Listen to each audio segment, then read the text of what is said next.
Salut, salut, c'est Sarah du Real Talk avec Sarah. J'espère que tu vas bien. En fait, je m'en veux un peu parce que hier, je t'ai menti. Je t'ai dit que j'allais parler d'un autre sujet, mais bon, tu te doutes bien que je vais pas te parler de la pluie et du beau temps. Je te parle en fait du même sujet, mais sous un autre angle. Alors hier, on parlait des West-West. Mais aujourd'hui, je voudrais en fait aborder le sujet d'un autre angle pour avoir une autre réflexion. Je veux parler de ton libre arbitre. Est-ce que Est-ce que tu penses vraiment être aux commandes de ce que tu décides? Euh, est-ce que, est-ce que tu penses vraiment pouvoir tout contrôler? Moi, je pense que on pense avoir le libre arbitre pour tout, mais c'est un peu un leurre. On croit qu'on a le choix et qu'on fait des choix rationnels et logiques, du style oui, je décide de ce que je veux, je suis maître de ma vie. Faux. Faux, faux, faux. Euh, Tes choix, ils sont influencés par plein de facteurs que tu vois pas. Déjà, ce que je te disais, c'est tes croyances profondes. Des croyances que, ça se trouve, t'as même pas idée que tu les as. Tellement elles sont ancrées en toi, en fait.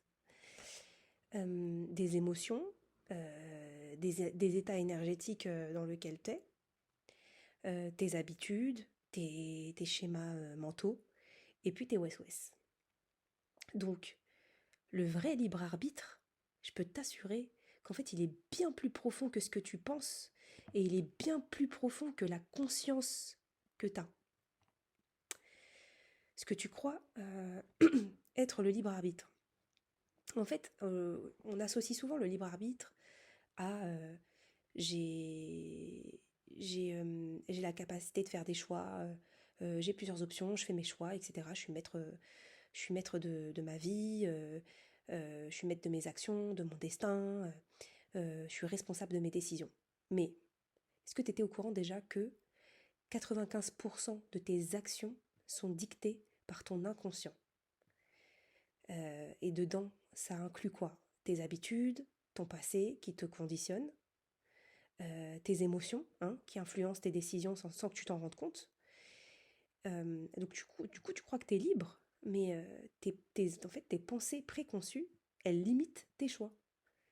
Et donc du coup, voilà, je t'ai dit que j'allais passer à autre chose et te parler d'autre chose, mais on en revient à cette fameuse loi, que tes pensées bah, t'influencent et influencent ta réalité. Euh, Ce qui est en nous, ce sont nos croyances, nos pensées, nos émotions, et c'est là que se joue le vrai libre arbitre. Donc si tu n'en es pas conscient, il faut que tu prennes conscience que tu n'as un effet que sur les fameux 5% qui sont guidés par ton conscient et qui te font croire que, bah, ok, dans mon conscient, j'ai la capacité de faire mes choix, je suis responsable de mes décisions, etc. Mais en vrai, tu as tout un background que tu maîtrises pas actuellement, parce que tu n'es pas conscient que tout ce background-là, qui est lié à tes croyances, tes émotions, tes West-West, etc., euh, est en train d'agir pour toi, en fait. Donc en fait, c'est ça que je veux te dire. C'est que le libre arbitre, bah, c'est surtout ton subconscient qui décide avant toi. Et c'est lui le maître de ton libre arbitre en majorité. Euh, D'ailleurs, c'est la science qui le prouve, c'est ton cerveau qui choisit avant que tu sois conscient de ta décision. Il y a des études en neurosciences qui ont montré que le cerveau prend une décision avant que la personne en soit consciente. Et donc ce que tu crois être un choix libre, en fait, c'est souvent une réaction automatique. Euh, En gros, bah, typiquement, un truc hyper classique, si tu crois inconsciemment que l'argent est mauvais, bah, tu vas inconsciemment saboter tes opportunités financières. Donc, si ton inconscient est programmé sur des croyances limitantes, bah, tes choix ils seront d'ores et déjà biaisés. Et en fait, c'est pour ça qu'en islam, que la purification de l'âme, elle est vraiment essentielle. Si ton cœur est rempli de doutes, de peurs, d'émotions négatives, eh ben, tes décisions, elles seront forcément influencées par cela.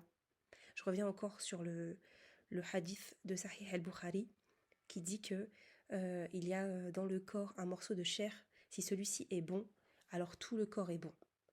Et ben, ce morceau de chair, c'est quoi? C'est le cœur. Et c'est lui qui influence notre libre arbitre.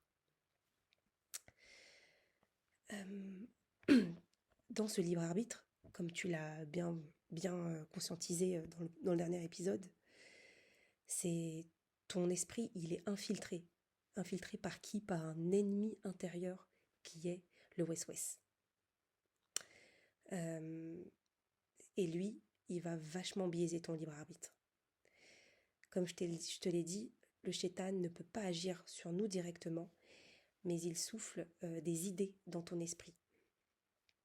Voilà, comme je te disais, et si ça marche pas, pourquoi faire des efforts, ça sert à rien, non, je mérite pas cette réussite, etc.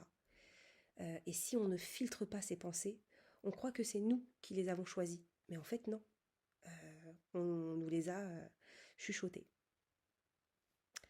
Le vrai libre arbitre, c'est d'apprendre à identifier ses pensées et à ne pas leur donner d'importance.